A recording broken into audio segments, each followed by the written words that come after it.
하나님의 말씀 욥기 24장 1절 말씀 보시겠습니다.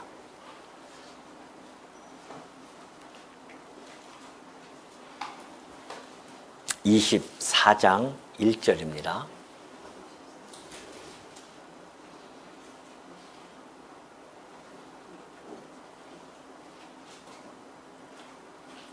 (784페이지죠)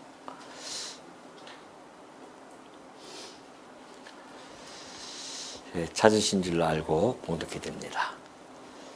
어찌하여 전능자는 때를 정해놓지 아니하셨는고, 그를 아는 자들이 그의 날을 보지 못하는고. 어떤 사람은 땅의 경계표를 옮기며 양떼를 빼앗아 기르며 고아의 나귀를 몰아가며 과부의 소를 볼모 잡으며 가난한 자를 길에서 몰아내나니 세상에서 학대받는 자가 다 스스로 숨는구나. 그들은 거친 광야의 들나귀 같아서 나가서 일하며 먹을 것을 부지런히 구하니 빈들이 그들의 자식을 위하여 그에게 음식을 내는구나. 밭에서 남의 꼴을 베며 악인이 남겨둔 포도를 따며 의복이 없어 벗은 몸으로 밤을 지내며 추워도 덮을 곳이 없으며 산중에서 만난 소나기에 젖으며 가릴 것이 없어 바위를 안고 있느니라.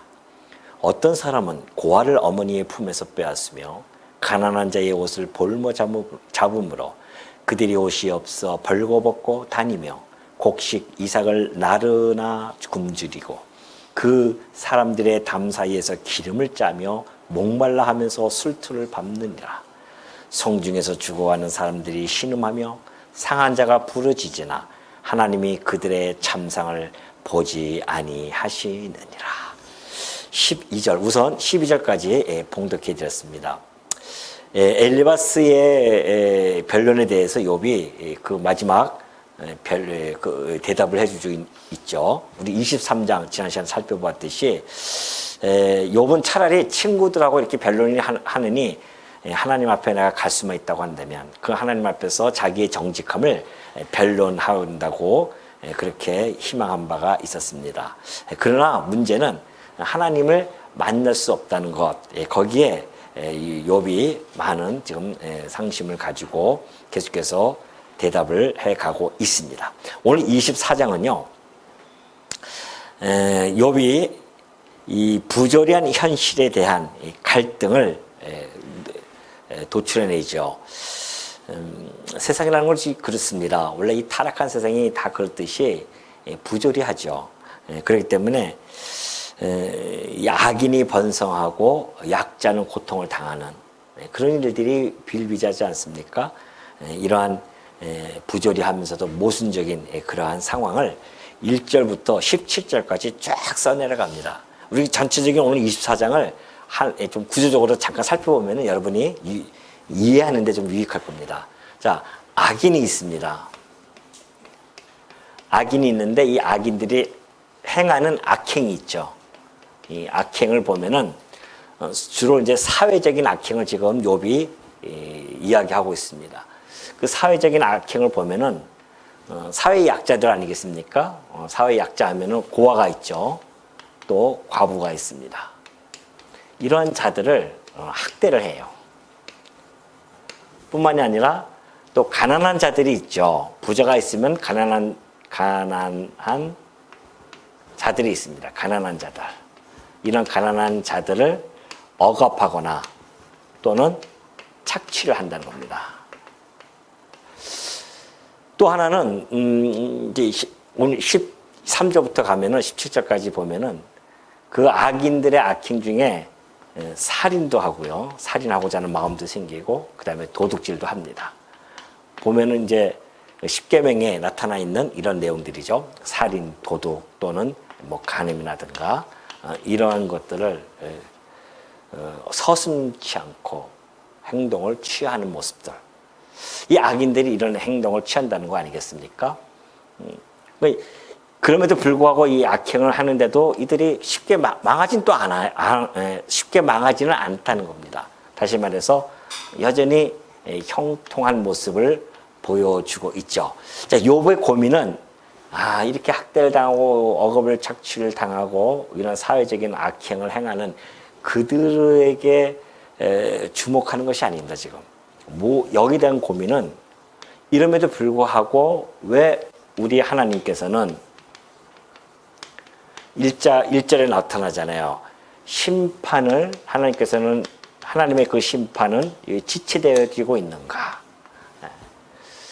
그런 이야기 아닙니까? 지금 새 친구들은 현세적인 인과응보를 이야기하기 때문에 이러한 자들은 하나님께서 다 심판해 가신다. 그러는데 그래서 너도 지금 죄를 졌기 때문에 그렇게 지금 고난을 당하고 있는 것이다 라고 이렇게 이야기하기 때문에 내가 보니까는 이런 자들 악행을 하면서도 형통함 속에 있지 않느냐.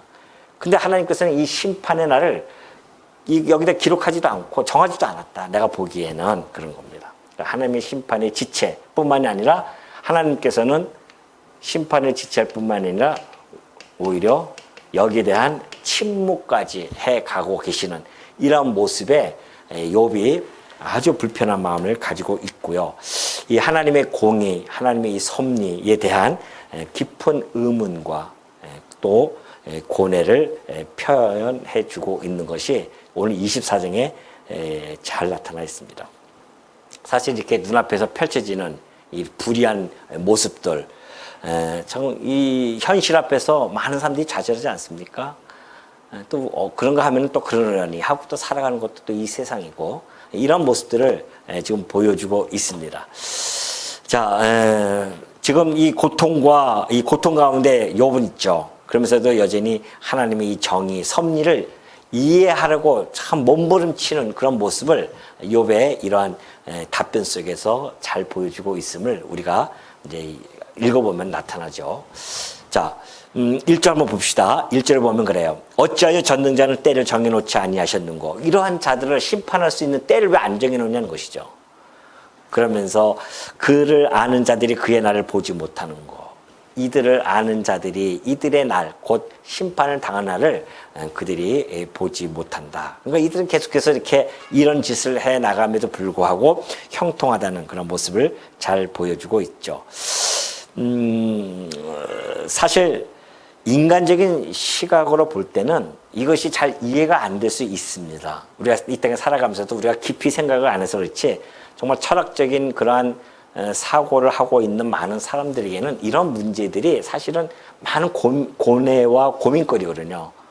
그래서 심지어는 이런 모습을 보면서 신은 죽었다, 신은 없다라고 그렇게 이야기하고도 있죠.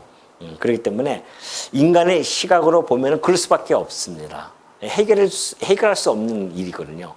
이 모든 것들이 사실은 아담의 타락으로부터 출발되어졌는데 그 시작을 알지 못하니까는 나타나는 현상만 가지고 평가하는 겁니다. 뭐 하나님이 살아계시다, 신이 있다, 존재하고 있다고 한다면 이러한 자들이 이렇게 잘 먹고 잘 사고 형통할 수 있겠느냐라고 하는 그러한 고뇌 속에 빠지는 것은 인간의 어떤 철학적인 사고를 가지고 있으면은 충분히 생각할 수 있죠.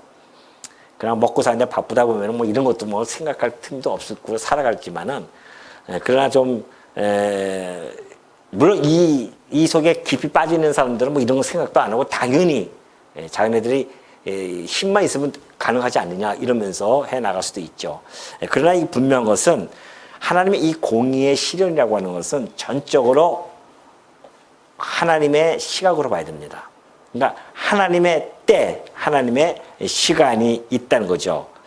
비록 하나님께서 심판을 지체하시고 침묵한다 할지라도 욥이 나중에 이제 이런 얘기해요. 막 후반에 가면은 이럼에도 불구하고 하나님께서는 마침내 당신의 하나님의 때죠. 하나님의 때, 하나님의 시간에 맞춰서 반드시 심판할 것이다 라고 하는 확신을 가집니다. 심판에 대한 확신이죠.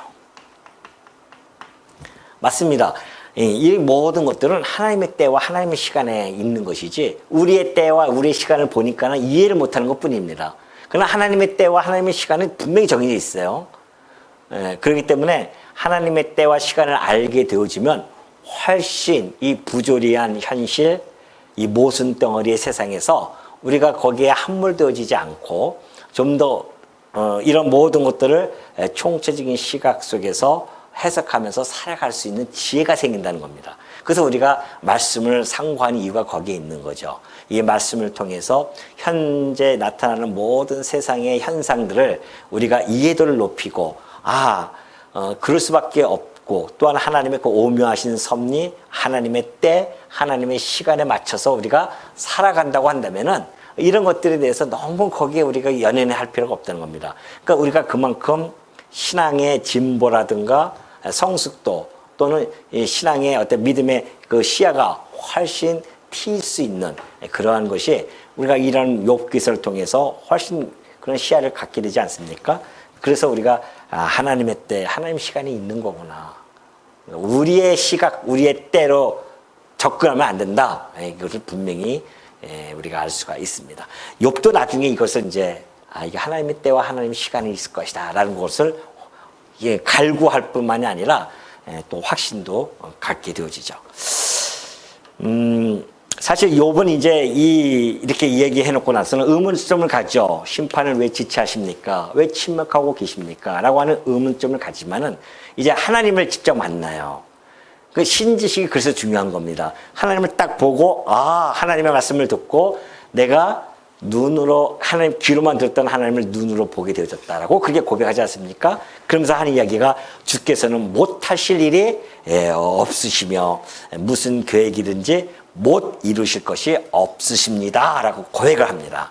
하나님은 못 이루실 것이 없고 하나님께서는 또 못하실 일이 없지 않습니까? 이걸 다 이해하게 되어지죠. 하나님 만나고 나서는.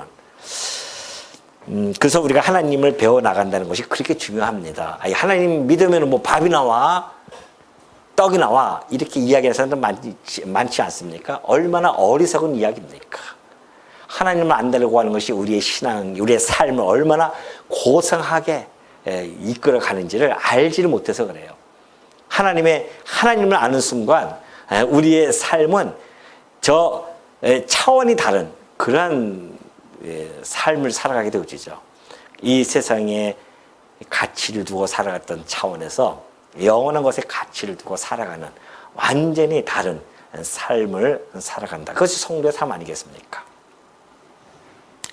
한번 볼까요? 2절 보면 어떤 사람은 땅에 경계표를 옮기며 자기 땅도 아닌데 경계표만 옮겨와서 자기 땅을 만들어요. 힘이 있으니까 양떼를 빼앗아 기르기도 합니다. 고아의 나귀를 몰아가요. 고아가 그거 이제 하나 나귀 좀 그거 아버지께서 물려주셨는데 그것까지 뺏어갑니다. 과부의 소, 남편이 그냥 과부가 남겨주면서 소 하나 남겨놨는데 그것도 볼모 잡아가지고 끌고 가요. 얼마나 몰인정한 사람들입니까? 가난한 자를 길에서 막 몰아내고요. 세상에서 학대받는 자들이 갈 데가 없어가지고 다 스스로 숨어버립니다. 그들은 거친 광야에 들락이 같다고 하지 않습니까? 자, 지금 이런 모습들을 보면은 강자가 자기의 힘을 가지고서는 지금 약자에게 악행을 행하고 있습니다. 이런 일을 행하는 학대를 하고 이런 다 가난한 연약한 자들이죠. 사회적 약자들입니다. 이러한 자들에게 자기가 힘이 있으니까 악행을 합니다. 왜 그럴까요? 왜 그럴 수가 있습니까가 아니라 이 세상은 그럴 수밖에 없죠. 왜요? 이 세상은 하나님을 모르면 짐승 나라와 같아요. 오죽하면 베드로도 그렇습니까? 우리가 하나님을 모르는 자, 예수 그리스도를 알지 못하는 자들은 이성이 없는 잡혀먹기 위하여 태어난 짐승과 같다, 그렇게 표현을 합니다. 하나님을 모르는 자들은 짐승과 같아요. 그래서 오로지 힘의 논리에 의해서 이 사회를 이끌어 가고자 합니다. 다 힘의 논리거든요, 지금 뭐 법치주의 해가지고 나오지만 그 법치주의조차도 힘의 논리에 따라서 다 이루어질 수밖에 없습니다. 그러니까 이 힘의 논리는 뭡니까? 이게 자연세계 아닙니까? 힘의 논리에 따라서 살아가는 것. 자연의 법칙이거든요. 양육강식입니다. 약한 자는 강한 자에게 먹히고 살아갈 수밖에 없는 이 양육강식. 이것이 바로 짐승나라입니다. 하나님께서는 이런 짐승나라에 하나님 나라를 세운다고 약속해 주지 않았습니까? 그래서 모형적으로 세운 나라가 어느 나라예요? 이스라엘 나라였습니다. 그 이스라엘 나라에게 이 짐승 나라의 법칙과 하나님 나라의 법칙이 어떻게 다른지를 가르쳐 주는 내용이 뭡니까? 뭘까요? 뭘까요? 여러분 정신 바짝 차리고 쫓아와야 됩니다. 그냥 가만히 날 보고 가만히 들으면 내가 뭐 잘 날 쫓아오고 있구나. 내가 좀 그렇게 뭐 이렇게 그렇게 순진하지 않습니다. 저도 딱 눈빛 보면 압니다. 아니. 하나님 나라와 짐승 나라가 다른 것을 보여주는 대표적인 것이 뭐예요? 예? 제가 원하는 답을 안 해주고 계십니다. 율법이죠, 율법. 자, 볼까요? 이 애굽 땅 종되었던 집에서 그들을 끄집어내요. 그 짐승 나라에서 뭘 받아요? 종로 됐던 그 백성들을 하나님이 택하셔서 신의 산으로 끌고 갑니다. 거기서 하나님 나라의 법을 가르쳐주죠. 그것이 바로 신명기 27장 10절 보십시오. 그의 이웃의 경계표를 옮기는 자는 저주를 받아요. 근데 여기서는 지금 뭐합니까? 그 경계표를 옮겨요, 그냥. 힘의 논리에 따라서 그렇게 한단 말입니다. 근데 하나님 나라는 이웃의 경계표 옮기지 마. 또 그 저주를 받는다고 하는 거 아닙니까? 객이나 고아나 과부의 송사를 억울하게 하는 자는 저주를 받을 것이야. 이런 자들을 다 보살펴 줘야 되지. 이런 자들에게 학대하고 억압한다? 저주받는다는 거 아니겠습니까? 그것이 하나님 나라의 원칙입니다. 그렇다고 한다면 짐승 나라는 힘의 논리에 따라서 움직여 나간다고 했죠. 그러면 하나님 나라의 논리는 뭘까요? 이제 이렇게 계속 물어봐야겠어요. 이제 정신 바짝 차리고. 예? 세상 나라는 힘의 논리라고 한다면 하나님 나라는 어떠한 논리에 의해서 통치가 되냐 말이죠. 그렇죠. 사랑의 논리 아닙니까? 제가 어려운 거 안 묻습니다. 조금만 정신 차리면 대답할 수 있는데 정신 못 차리니까 지금 딴 대답하고 있는 거죠. 사랑의 논리예요. 그러면 사랑의 논리 중에서 힘의 논리에서 살아가는 법칙을 무슨 법칙을 했어요? 양육, 강식의 법칙을 했습니다. 그러면 사랑의 논리에 따라 나타나는 법칙은 뭘까요? 양육, 강식, 그것도 4글자로 해야 됩니다. 아마 저만 알 거예요. 왜냐하면 제가 만든 단어니까. 뭐예요? 약, 존, 강, 섬. 무슨 얘기일까요? 예. 네. 네. 어떻게 해요? 약한 자를 존경하고 그리고 강한 자를 약, 존, 강, 섬. 뭘까요? 예. 강한 자를 섬겨요? 그럼 똑같은 거예요. 강한 자는 약한 자를 섬기고 약한 자는 강한 자를 존경하는 것. 이것이 이 하나님 나라의 법칙입니다. 이것은 제가 만든 단어입니다. 이거 또 뭐 쓰고 외워가지고 막 그러지 마십시오. 그냥 제가 말씀드린 거예요. 그런 거예요. 양육 강식이 아니라 우리는 약존 강섬. 이것이 하나님 나라의 법칙이에요. 이게 사랑의 논리에 따라서 움직여 나는 거죠. 이것은 곧 뭐예요? 짐승 나라가 아니라 하나님의 나라입니다. 하나님 나라예요. 그렇기 때문에 우리가 지금 이 짐승 나라의 모습을 이렇게 지금 이 욥은 바라보면서 실망할 수밖에 없죠. 그러니까 이 짐승 나라에서는 이것이 이렇게 해도 형통하기도 하는 그런 세상이기 때문에 그걸 우리가 이해하지 못하면 안 된다는 것이죠. 자, 그러면서 또 5절 한번 볼까요? 5절 보면은 그들은 거친 광야의 들나귀 같아서 나가서 일하며 먹을 것을 부지런히 구하니 빈들이 그들의 자식을 위하여 그에게 음식을 내는구나. 자, 이 힘없는 사람들, 약자들이잖아요. 약자들은 광야의 들나귀 같아요, 정말. 그래서 참 삶이 퍽퍽합니다. 힘들잖아요. 나가서 일하면 먹을 것을 부지런히 구하지만은 빈들이 그들의 자식을 위하여 그에게 음식을 낸다는 건 무슨 뜻이에요? 자식들을 한번 내가 열심히 일해도 자식들에게 제대로 하나 먹히지를 못하고 빈들의 음식처럼, 빈들의 무슨 음식이 있겠습니까?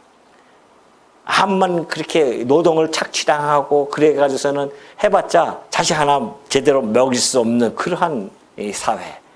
밭에서 남의 꼴을 베요. 악인이 남기던 포도를 따요. 얼마나 남겨놨겠습니까? 악인들이. 탐욕 덩어리가.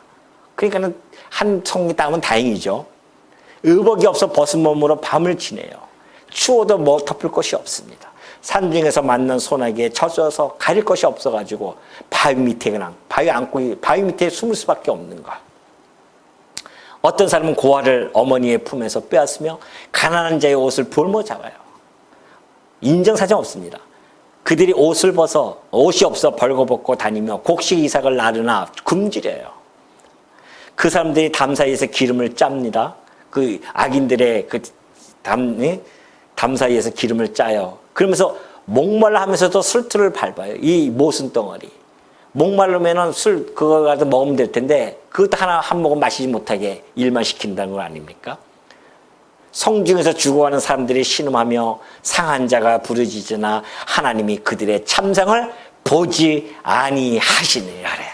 그렇게 온갖 억압과 착취를 당하도 하나님이 왜 침묵하고 계십니까? 이 고민이죠 정말. 지금도 안 그렇습니까? 그나마 우리나라도 지금 근대화가 되어져서 이렇게 선진국 반열에 조금이라도 이렇게 한 발에도 걸치고 있으니까 이렇게 좀 살지. 과거는 우리는 안 그렇습니까? 종살이 시대에, 조선 시대에, 뭐 고려 시대에. 지금도 현대에는 지금 최빈국 이런 데 가면은요, 삶이 얼마나 위에 사람들은 잘 먹고 잘 사는데 아래 사람들은 얼마 억압과 착취. 우리 옆에 나라 북한도 역시 마찬가지 아닙니까? 그렇게 되어져 있어요. 근데 하나님은 왜 그냥 번개를 때려서 그냥 확 해버리지 않으시고 왜 심판을 지체하고 침묵하고 계실까? 그러니까 생각 좀 하면은 이런 거 고민 때문에 신이 어딨어 하면서 신은 없다. 죽었다. 그렇게 이야기하는 겁니다. 이 고민 때문에. 그래서 우리가 이 세상의 이치를 잘못 파악하게 되지면 완전히 삼척보로 빠지게 되죠, 정말. 오늘 우리는 정말 하나님께서 이 말씀을 주셨기 때문에 이러한 것들에 대한 것들을 우리가 이해하는 그 이해력의 폭이 넓어질 수가 있고, 아까 얘기했듯이 충분히 이런 것들을 소화시킬 수 있는, 그래서 하나님의 그 섭리를 바라보면서 순응하는 그런 모습을 보일 수가 있다는 거 아니겠습니까?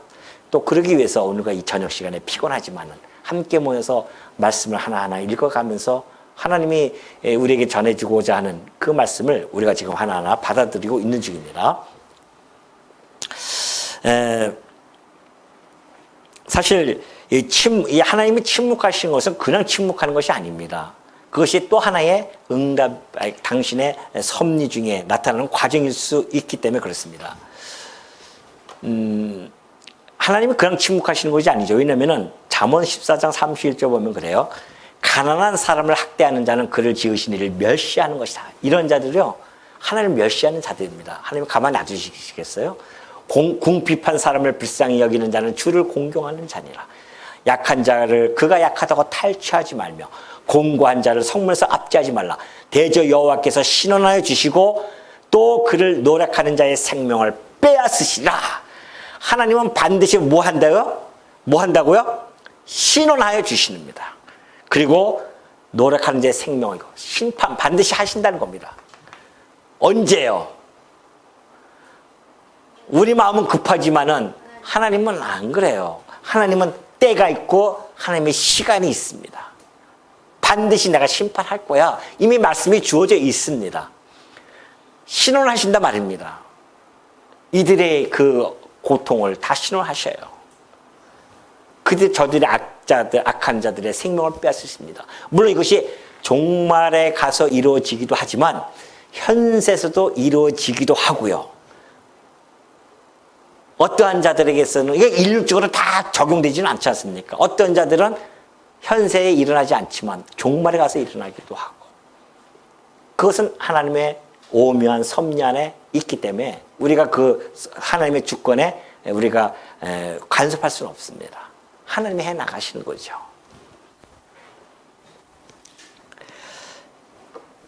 그러니 이 지금 욥이 이런 고민들은 여전히 그가 하나님을 경외했던 자였었지만은 하나님에 대한 깊은 그 더욱 지식, 이런 것들이 사실은 고난이 없었거든요. 욥은 형통만 있어서 하나님을 잘 경외했는데 엄청난 아주 극단적인 것도 고난을 겪으면서 하나님이 그를 정말 순금처럼 변해가게 하는 그런 모습이 이제 점점 나오고 있는 것 중이죠.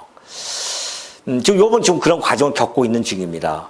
그렇기 때문에 지금은 하나님에 대한 신뢰성이 결여되어진 것 같아도요. 그러나 간간히 그가 하나님의 이것을 이야기하는 거 보면은 여전히 그가 하나님을 놓지 않고 확신을 가지고 살아가는 그런 신앙인임에는 틀림이 없다라는 것을 알 수가 있습니다. 사실 지금 이런 모습들은 우리가 이렇게 보면 알 수 있죠. 자, 이게 이제 아담이 타락으로 인해서 나타나는 현상이거든요. 이 모든 세상은 그래서 어쩔 수 없습니다. 부조리적인 세상입니다. 이 부조리가 만연할 수밖에 없어요. 저런 현상들이 나타날 수밖에 없습니다. 그러니 이 땅에서 우리가 살아가면서 저기에 대한 고민에 빠져버리면은 정말 괴롭습니다. 정말 괴롭죠. 그러나 오늘 우리가 하나님을 만나고 이 사실을 알았어요. 저 부조리의 근원이 바로 아담의 타락으로부터 이루어졌구나.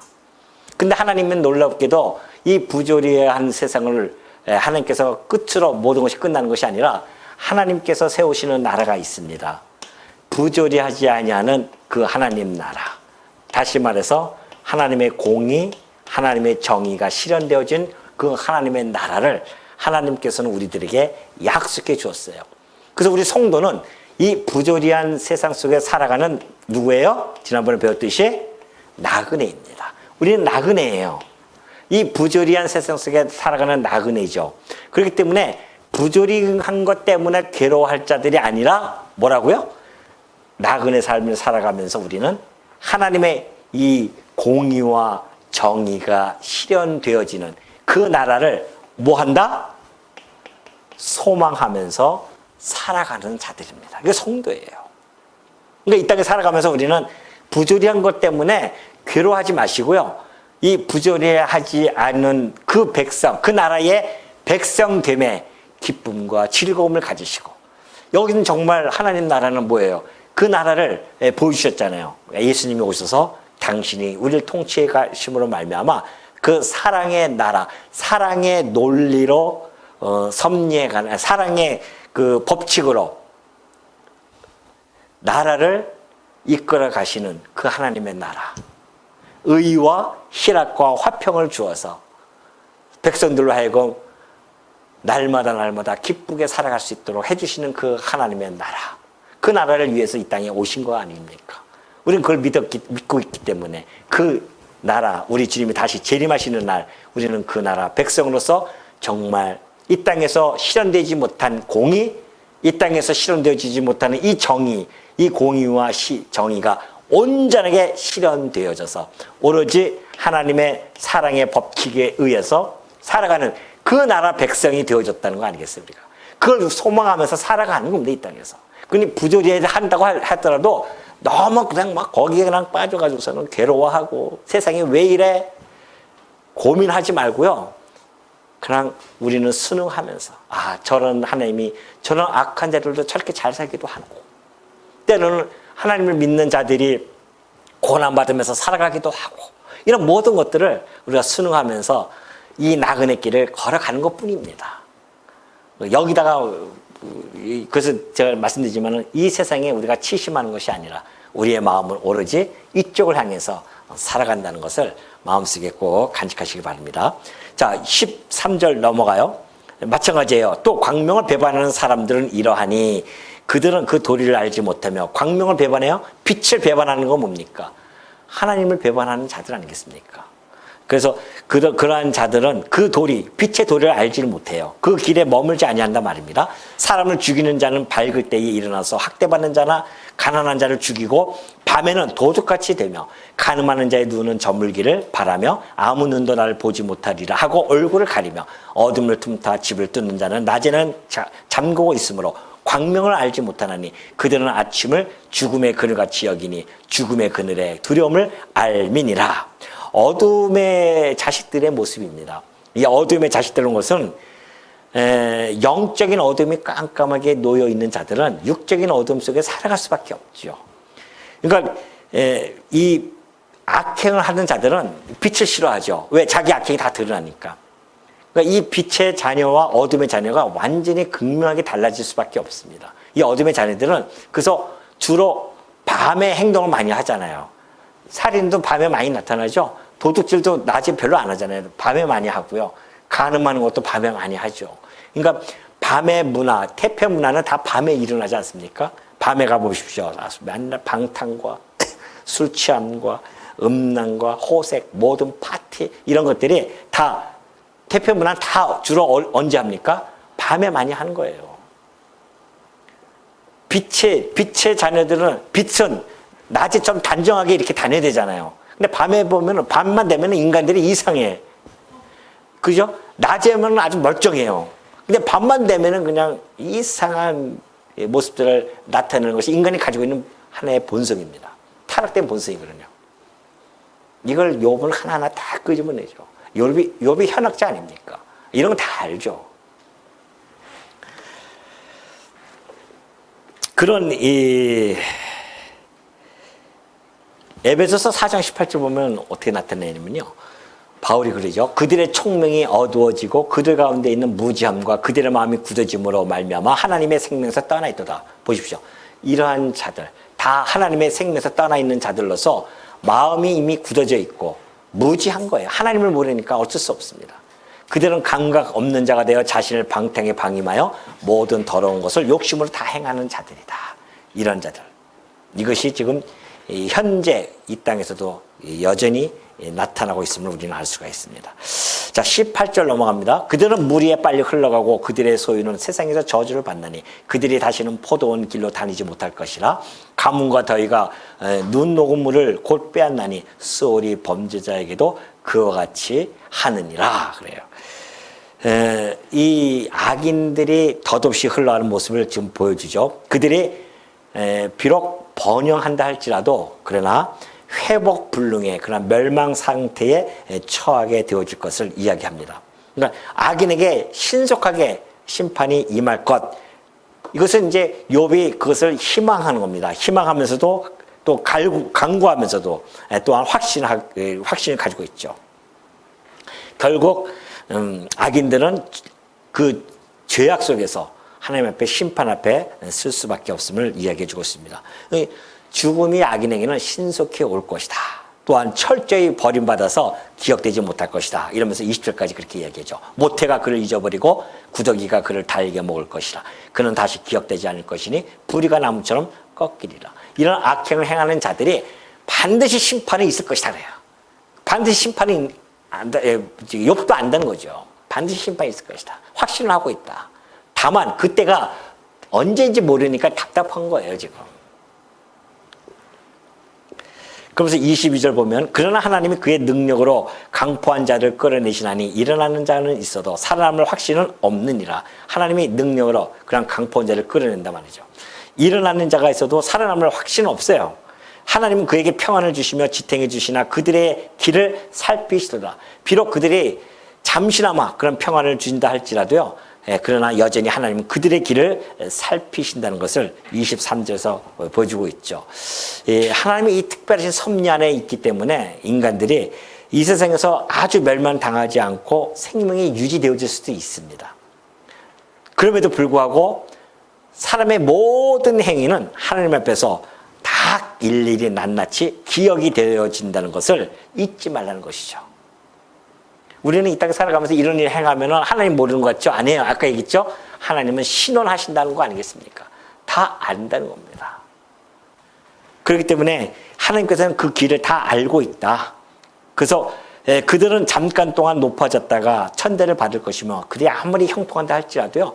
그들은 곧바로 천대를 받을 것이며 잘려 모아진 곡식 이삭처럼 그렇게 다 멸망을 당하고 풀이 완전히 죽은 것처럼 그렇게 될 것이다.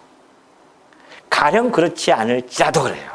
욥이 그런다. 이게 무슨 얘기냐면은 자 앞에 이야기는 하나님께서 이 현세적인 인과응보에 의해서 욥이 이 현세적인 인과응보를 부정하는 것이 아니라는 겁니다.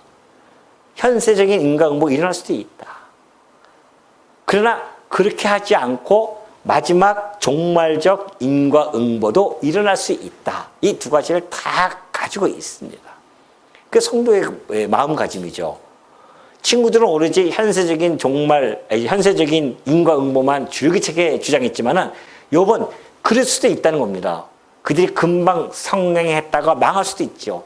그러나 그렇지 아니할지라도 반드시 하나님은 당신의 때와 시간에 따라서 심판하시기 때문에 내가 지금까지 이런 이야기한 것들이 결코 틀렸다고 그렇게 이야기할 수는 없을 것이다. 이러면서 마무리를 짓는 겁니다. 가령 그렇지 않을지라도 능히 내 말을 거짓되다고 지적하거나 내 말을 헛되게 만들 자 누구냐 말이죠. 하나님이 이 땅에서 현세에서 심판을 할 때도 있고 안 할 때도 있고 마지막 종말에 가서 심판받을 때도 있고 마지막 종말은 다 심판받죠. 이런 것을 욥이 이야기함으로 말미암아 이제 지금 당장 그 하나님의 공의와 섭리에 대해서는 깊은 의미와 그런 고뇌를 분명히 가지고는 있습니다. 우리도 살다 보면 혹시 그런 할 수가 있어요. 나는 왜 이렇게 살아야 되냐? 이 힘들다. 때로는 뭐 위에 상사로부터 어떠한 애매한 뭐 고난을 당할 수도 있고 살다 보면은 또 힘들 수도 있지 않습니까? 또한 주변에 보면은 정말 나쁜 놈들이 나보다 더 나빠요. 나도 나쁘지만은 더 나쁜 그런 짓을 하는 걸 그런데도 잘 먹고 잘 사고 그럴 수도 있단 말입니다. 그것 때문에 우리가 그렇다고 해서 하나님의 공의와 그 섭리에 대해서 의구심을 갖는다고 하는 것은 하나님의 백성답지 않죠. 비록 지금 그들에게 악인들에게 심판이 당장 이루어지지 않는다 할지라도 이 현세적인 이 인과응보가 이루어지지 않는다 할지라도 공의로우신 그 하나님에 의해서 언젠가는 반드시 이루어질 거야 라고 하는 그러한 종말적 인과응보까지도 수용하는 그러한 폭넓은 우리의 신앙적인 그러한 시야가 이 욥기를 통하여 우리에게 충분히 전해진다고 보여집니다. 그렇기 때문에 우리가 당장 이해할 수 없어요. 여러분 삶에서 당장 이해 못한 것들이 많이 있을 것입니다. 그렇다고 이해 못한다고 해서 하나님을 의심할 필요는 없습니다. 반드시 하나님의 공의가 실현된다고 하는 이 믿음을 가지시고 하나님께서 행하시는 그 일에 그 오묘한 섭리, 그 절묘한 타임에 나타나는 그 하나님의 이 모든 때, 시간들 이런 것들을 우리가 하나님 손에 바라보면서 하나님의 시각으로 바라보면서 이 모든 것들이 하나님의 이것 역시도 하나님의 영광을 드러내기 위한 하나의 다 과정들이라 이것을 우리가 알게 되어진다고 한다면은 한결 여러분이 이 땅에 살아가시면서 좀 더 포근하고 온유하면서 살아가지 않을까. 그래서 오늘 이 욥기서가 우리들에게는 참으로 생명의 건강한 양식이 되어진다는 것을 마음속에 꼭 간직하시는 우리 주의 종들 되어주시길 당부드립니다.